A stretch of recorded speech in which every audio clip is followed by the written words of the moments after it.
Assalamualaikum warahmatullahi wabarakatuh. Halo Sobat Muda Mendunia, selamat datang di podcast UMY Talks.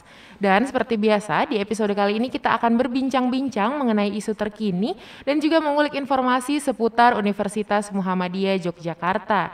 Dan di episode kali ini sudah hadir bersama dengan saya, Bapak Cahyo Setiadi Ramadan, dosen Prodi KPI UMY. Selamat pagi Bapak. Selamat pagi Mbak Aisyah. Assalamualaikum warahmatullahi wabarakatuh. Waalaikumsalam warahmatullahi wabarakatuh. Sehat nggak Bapak? Alhamdulillah sehat. Alhamdulillah.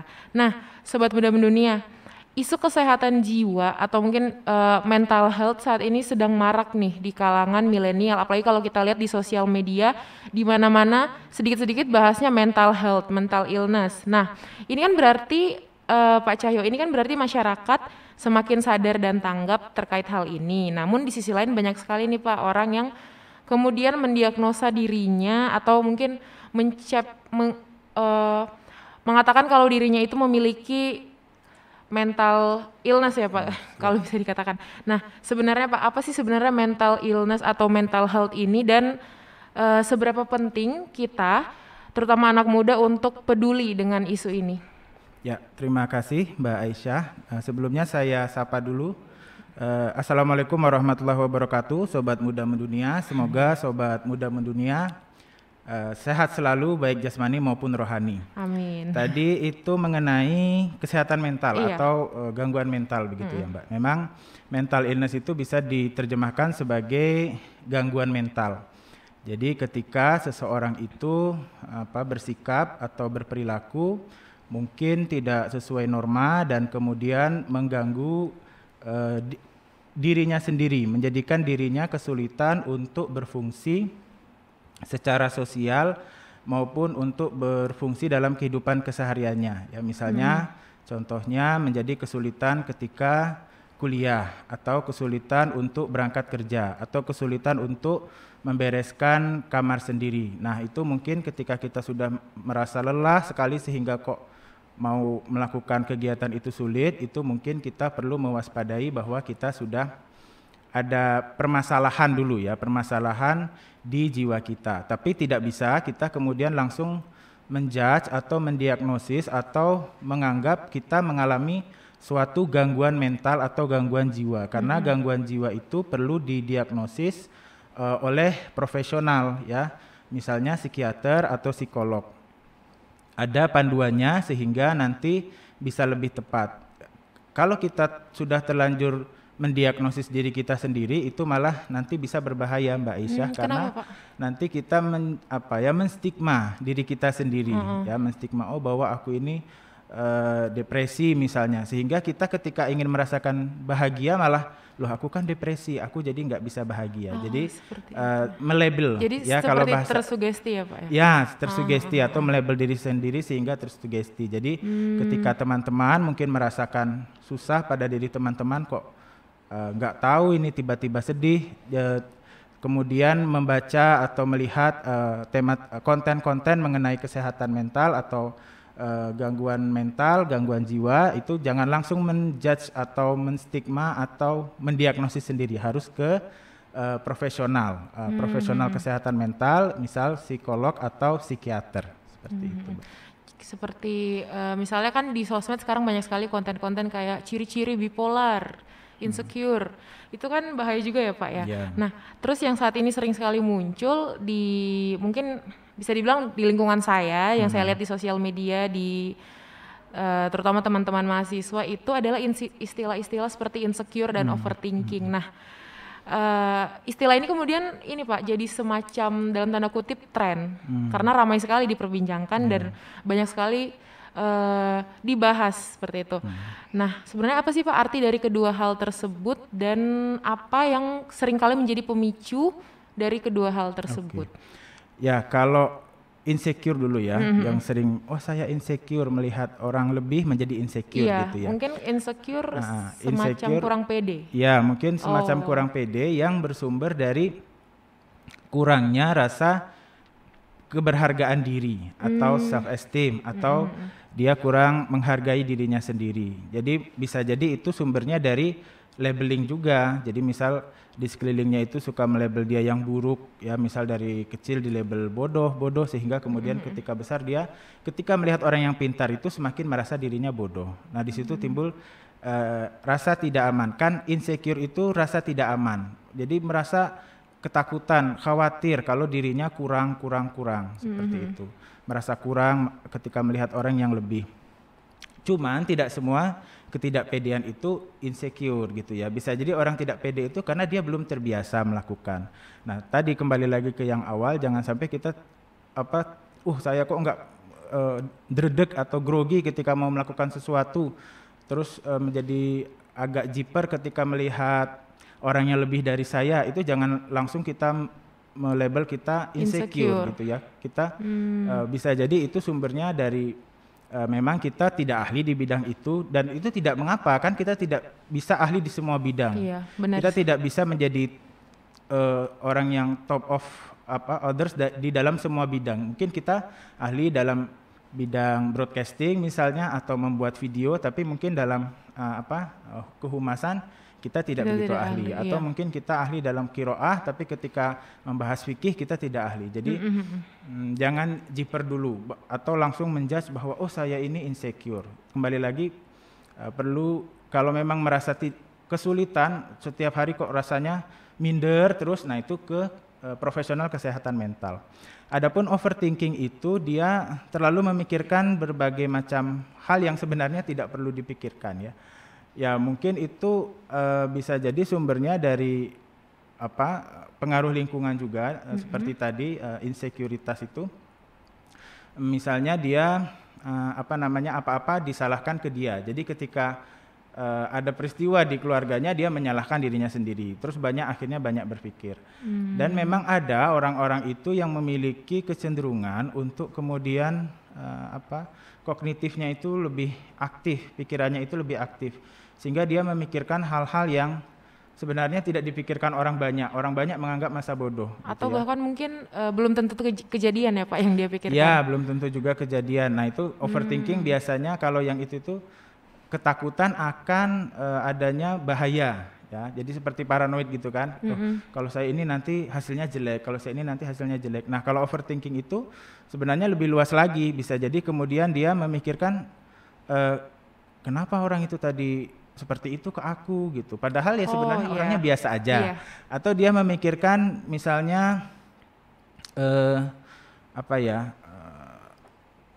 jawabanku tadi benar enggak, terus dipikirkan sampai ujiannya selesai. Padahal temannya sudah happy aja. Nah itu jadi memikirkan hal-hal yang tidak perlu dipikirkan. Memang kadang hidup itu lebih enak sebenarnya kita masa bodoh aja ya, maksudnya politik Indonesia ya kita perhatikan terus kita suarakan, tapi tidak harus itu menyerap diri kita seluruhnya. Iya, bahkan saya pernah lihat buku judulnya Panduan untuk Bersikap Bodoh Amat, Pak. Nah itu bagus itu bukunya menurut saya. Jadi kita mungkin akan lebih bahagia kalau kita bersikap masa bodoh, karena kalau kita terus memikirkan hal-hal kan pikiran kita banyak terbebani. Mungkin seperti itu Mbak. Ya memang tren karena bahasanya jadi tren, akhirnya kadang salah paham. Itu yang perlu saya istilahnya, jangan sampai kita sebenarnya nggak overthinking. Ya memang kita memikirkan banyak hal, tapi tidak sampai ke tahap overthinking. Jangan sampai kita melabel dari kita overthinking. Dan sebenarnya overthinking itu ada positifnya juga, dalam arti banyak orang yang pintar itu justru overthinking. Nah, tapi jangan juga kita saya overthinking berarti saya pintar, belum tentu juga. Nah semuanya harus ditelaah lebih lanjut seperti itu.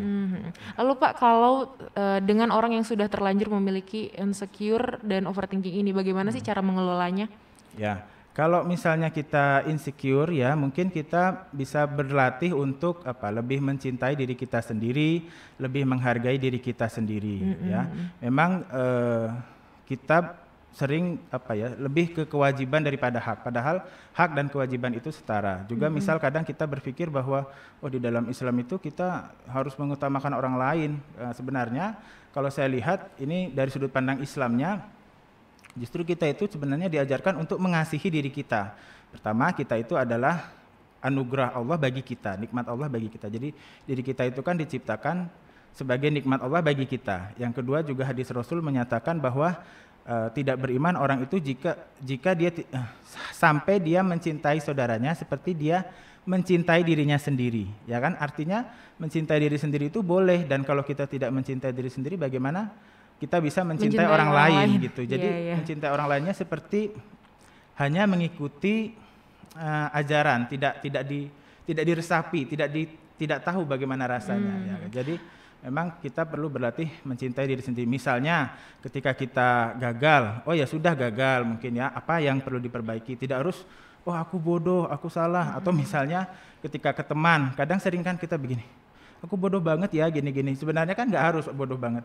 Aku tadi begini, langsung cerita aja, nggak harus kemudian melabel kita. Kadang kita karena terlalu sering melabel kita bodoh, buruk, ya kita menjadi kurang mencintai diri kita sendiri. Nah itu kita perlu berlatih mencintai diri sendiri dengan berbagai macam cara. Kalau kita insecure ya, jadi sehingga kita merasa cukup dengan diri kita sendiri dan tidak perlu melihat orang lain. Biasanya insecure itu dia melihat kanan kiri gitu. Terlalu banyak melihat orang lain ya. Aku pengen begitu, aku pengen sehingga jadi dia merasa tidak cukup dengan dirinya sendiri. Kalau dia sudah mencintai dirinya sendiri, insya Allah dia akan merasa cukup dengan dirinya sendiri. Berarti tidak masalah ya Pak, kita cinta kepada diri kita sendiri, jangan sampai cinta kita melebihi cinta diri kita untuk orang lain. Iya, jadi proporsional ya Pak. Kita mencintai diri kita sendiri bagus juga, dan kita juga perlu mengasihi sesama gitu ya. Artinya kita setelah, jadi begini, ada yang mengatakan kalau kamu tidak memiliki cinta, bagaimana kamu membagi cinta, begitu katanya begitu. Jadi kalau kita tidak cukup cinta pada diri kita sendiri, bagaimana kita bisa mengasihi orang lain? Tapi beda kan antara mencintai dan memanjakan. Ya misalnya kita memanjakan itu, ya kita spoil itu berarti kita apa-apa boleh, ya tidak begitu kan? Karena kita dalam kehidupan juga perlu disiplin, misalnya untuk mencapai cita-cita. Jadi kita perlu proporsional lah intinya, mengasihi diri sendiri dan mengasihi orang lain. Jangan sampai kita seperti lilin mengorbankan diri sendiri untuk menerangi orang lain. Itu menurut saya pribadi tidak pas sebenarnya. Nah kalau yang overthinking itu sebenarnya tadi sudah disampaikan ya, bahwa kita belajar untuk bersikap masa bodoh mungkin ya. Itu ya sudahlah biarin itu, oh ya sudah. Biasanya memang karena sudah kebiasaan, insekuritas maupun overthinking itu muncul tiba-tiba. Kita sebenarnya tidak mau tapi dia muncul tiba-tiba. Nah, kalau dia muncul tiba-tiba kita tolak, dia semakin kelihatan mau muncul. Iya, saya pernah belajar itu Pak. Kalau misal emosi itu datang terus kita tolak, dia malah manggil teman-temannya. Iya, malah dia datang dan bisa lebih banyak lagi begitu kan. Itu yang pernah saya pelajari. Ya, betul. Dan makanya kita ketika ada ya berarti kita akui pertama, oh saya memang overthinking, oh saya memang insecure. Tapi saya merasa tidak nyaman ini dengan begini, jadi saya ingin merubah. Nah ketika saya insecure, saya belajar untuk mencintai diri sendiri. Biarkan saja, oh saya gini-gini, oh iya itu perasaan saya, disadari itu perasaan saya, kemudian kita coba untuk mencintai diri sendiri. Biarkan aja dia melabel kata-kata di pikiran kita itu melabel kita, biarkan saja kita tetap maju. Nah kalau overthinking juga, itu loh begini, kok begitu ya, kok begini, kan kadang berkecamuk di pikiran kita. Oh ya memang itu pikiran saya, diakui, terus kemudian ya sudah kita berlalu, mencoba bersikap masa bodoh tadi, diakui dulu bahwa itu ada. Oh ya memang kamu ada, memang saya banyak berpikir, tapi saya kurang nyaman ini, saya ingin move on. Jadi kemudian kita istilahnya masa bodoh tadi, meninggalkan pikiran-pikiran itu di belakang.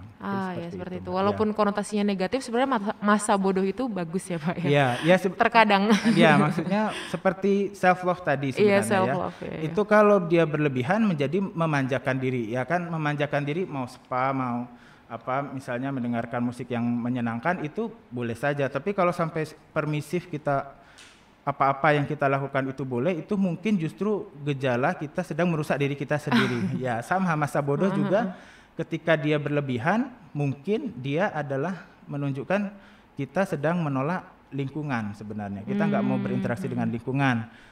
Nah yang tepat bagaimana? Ya proporsional, tapi memang sulit, tapi bisa diusahakan. Bisa diusahakan. Ya.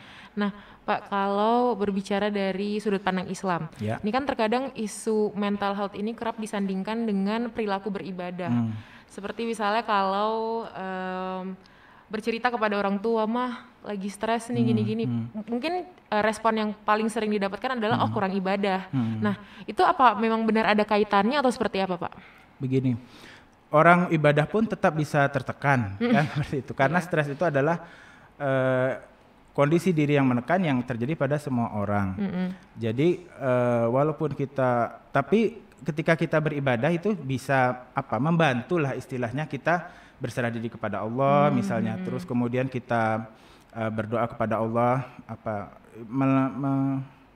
merilis emosi-emosi negatif itu dengan curhat kepada Allah misalnya. Nah, itu bisa membantu, tapi tidak selalu kemudian orang mengalami masalah mental atau gangguan mental itu karena kurangnya ibadah. Karena misal ada kasus-kasus orang itu hafal Al-Quran, kemudian juga rajin beribadah, tapi kemudian ternyata sampai mengalami gangguan jiwa yang kemudian muncul halusinasi misalnya.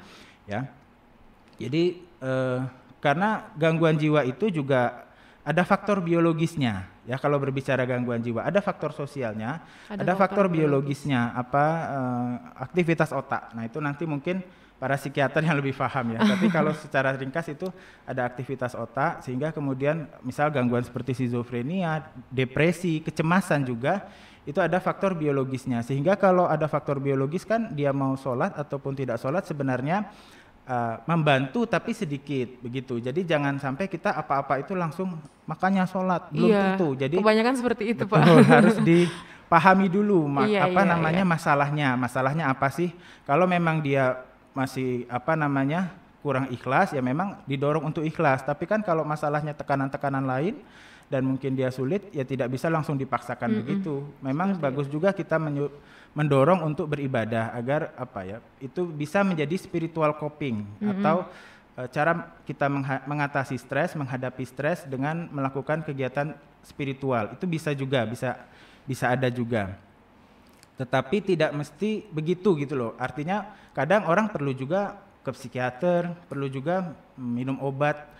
Kadang kan kita di Indonesia ini ketika orang harus minum obat itu sudah konotasinya negatif bagaimana gitu. Padahal stigma jelek gitu Pak. Padahal kan itu seperti saya bilang tadi ada faktor biologisnya juga lah. Faktor biologis ini kan bisa dibantu dengan medikasi atau dengan obat. Jadi kalau misalnya orang mengalami itu jangan langsung dijudge kurang iman seperti itu. Karena Rasulullah juga kan dulu ada orang yang mengalami kehilangan kesadaran.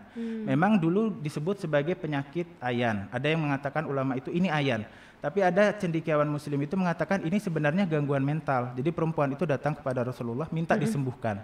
Tapi Rasul tidak, kamu ini makanya sholat, makanya enggak. Tapi kemudian kalau kamu mau saya bisa mendoakan kepada Allah agar sembuh. Tapi kalau kamu mau bersabar itu akan menjadi pahala bagimu. Kemudian perempuan ini memilih bersabar. Nah, di situ sebagian cendekiawan mengatakan itu menunjukkan bahwa sebenarnya di zaman itu sudah ada gangguan mental dan cara mengatasinya tidak seperti yang terjadi di masyarakat, disuruh sholat, disuruh. Iya, bahkan Rasulullah pun tidak judgmental mengajarkannya bersabar gitu ya. Jadi lebih ke amalan hatinya sebenarnya supaya dia menjadi lebih tenang seperti itu.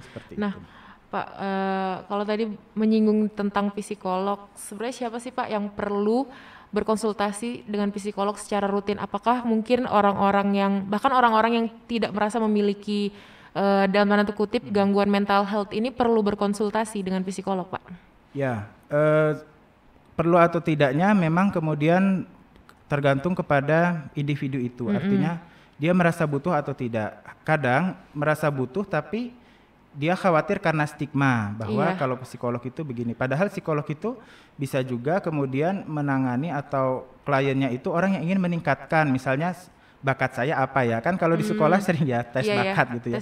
Nah itu kan yang melihat tesnya kemudian nanti melakukan konseling bakatnya itu sebenarnya psikolog seperti itu yang melakukan. Jadi bisa juga untuk pengembangan diri jika kita ingin mengembangkan diri. Atau mungkin ketika kita sedang tadi merasa kesulitan, mau berangkat kuliah kok sulit, mau berangkat kerja kok sulit. Nah itu mungkin kita sedang ada masalah yang tidak bisa kita atasi sendiri. Nah itu bisa kita konsultasi ke psikolog seperti itu. Berarti penting ya Pak? konsultasi itu? Ya penting menurut saya ya Kalau ketika kita butuh ya. Kalau untuk pertimbangan-pertimbangan memilih psikolog mungkin Pak, siapa tahu sobat muda mendunia ada yang mau berkonsultasi. Oh ya, sebenarnya kalau mau berkonsultasi itu bisa ke psikolog siapa saja ya, artinya tidak ada bagaimana. Yang penting kemudian dipastikan dia psikolog atau konselor gitu. Berbeda. Ya, jadi kalau psikolog itu dia sudah memiliki apa namanya surat sebutan psikolog, kemudian juga diakui oleh HIMSI. Nah itu bisa ditanyakan ke Anda psikolog atau tidak gitu. Ya mungkin agak ragu kalau ragu gitu ya. Karena kadang ada kan kasusnya dia latar belakang pendidikan psikologi tapi mengakunya psikolog. Nah itu padahal cuma pendidikannya. Iya, maksudnya dia kan psikologi itu ada keilmuan dan profesi. Nah, kalau latar belakang keilmuan dia mengerti juga tapi tidak mengarah ke profesinya. Artinya cara menangani orang, cara menghadapi klien bagaimana, kode etiknya bagaimana. Nah, kalau yang profesi kan sudah belajar dan sudah diakui oleh komunitas profesi psikologi di Indonesia atau Perhimpunan Profesi Psikologi di Indonesia. Nah, jadi dipastikan dulu sebenarnya psikolog atau konselor sehingga kita tidak overestimate atau kita over ekspektasi terlalu tinggi. Nanti kan kalau tidak memadai ini berbahaya. Nah, kita bisa kemana saja dan tidak harus kemudian begini, kok tidak nyaman. Kalau memang tidak nyaman dengan satu psikolog bisa pindah. Karena orang itu bisa ada cocok tidak dengan cara psikolog itu menyampaikan. Sama seperti curhat ke teman ya Pak. Nah betul ya, bisa cocok bisa tidak kan. Kalau misalnya cocok merasa nyaman dilanjutkan, kalau tidak nyaman bisa cari psikolog lain.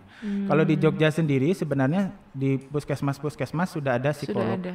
Dan juga di UMY juga sebenarnya ada lembaga konseling sekarang. Oh iya Pak. Itu lembaga konsultasinya berarti khusus untuk mahasiswa UM ya? Ya, sementara ini diperuntukkan untuk mahasiswa karena memang lembaga konseling ini atau lembaga konsultasi di UMY ini juga baru sekitar 1,5 tahunan seperti itu dirintis dan sekarang sudah menangani konseling atau konsultasi untuk mahasiswa yang mengampu juga dosen-dosen UMY yang berlatar belakang pendidikan profesi dan keilmuan psikologi. Jadi kita istilahnya sebagai konselor seperti itu untuk konsultasi ya. Tapi memang ada beberapa yang latar belakang pendidikannya profesi psikologi sehingga memadai untuk melakukan konsultasi psikologi bagi mahasiswa. Seperti itu. Berarti kita untuk mahasiswa UM-nya nih Pak, berarti tidak usah jauh-jauh ke puskesmas ya? Iya, kalau berarti untuk berkonsultasi bisa ke nanti kalau mau konseling sebenarnya bisa ini mendaftar dulu. Mendaftar? Ya, bagaimana caranya Pak? Mungkin boleh di-share. Mengontak ke nomor 0858 9155 8548. Jadi me-WA dulu ke sana, saya mau mendaftar konseling seperti itu ke nomor 0858 9155 8548. Nanti dari administrasinya akan disampaikan oleh pengelola WA-nya tersebut. Kegiatan ini berada di bawah LPKA di bidang kemahasiswaan alumni dan kemuhammadiyahan ya. Di bawah bidang itu ada LPKA. Nah, kita bergeraknya di sana. Jadi kalau mau konsultasi atau konseling bisa mengontak ke nomor tersebut, nanti akan dijelaskan lebih lanjut. Dan mohon maaf Bapak, ini berbayar atau gratis? Oh, ini gratis karena gratis, ini ya sebenarnya kan setiap kampus itu harus punya layanan seperti ini. Nah, UMY berusaha mengadakan layanan ini dan itu gratis bagi mahasiswa yang mungkin membutuhkan konsultasi, bisa mengontak nomor itu atau kalau bingung bisa langsung bertanya ke LPKA di ARB ya. Seperti itu ya Pak. Nah, Sobat Muda Mendunia itu tadi yang disampaikan oleh Pak Cahyo. Mungkin kalau Sobat Muda Mendunia ada yang mau berkonsultasi mungkin merasa galau, resah, itu bisa langsung aja ke Saya ulangi nomornya 0858 9155 8548, atau mungkin kalau bingung Sobat Muda Mendunia bisa langsung mengunjungi kantor LPKA di gedung ARB ya Pak ya. Nah itu dia, dan Pak Cahyo terima kasih banyak waktunya. Ini kita pertemuannya singkat sekali ya Pak, terasa sangat singkat. Terima kasih Sobat Muda Mendunia yang sudah mendengarkan. Wabillahi taufiq wal hidayah. Wassalamualaikum warahmatullahi wabarakatuh. Sampai jumpa di UME Talks episode selanjutnya.